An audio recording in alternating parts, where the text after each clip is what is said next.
বাংলাদেশ প্রাকৃতিক সৌন্দর্যে ভরপুর একটি দেশ।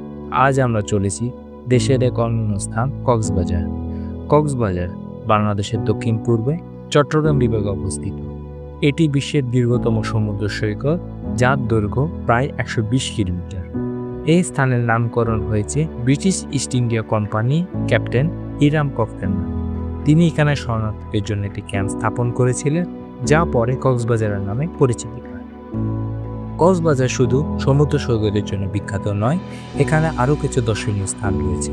লাবণী পয়েন্ট সৈকতের সবচেয়ে জনপ্রিয় অংশ, হিমছড়ি জলপ্রপাত পাহাড়ি অঞ্চল থেকে প্রবাহিত একটি মনোরম জলপ্রপাত, ইনানি বিচ প্রাকৃতিক সৌন্দর্য আর পাথর সৈকতের জন্য বিখ্যাত। প্রতি বছর দেশি বিদেশি হাজার হাজার পর্যটক কক্সবাজারে ছুটে আসে।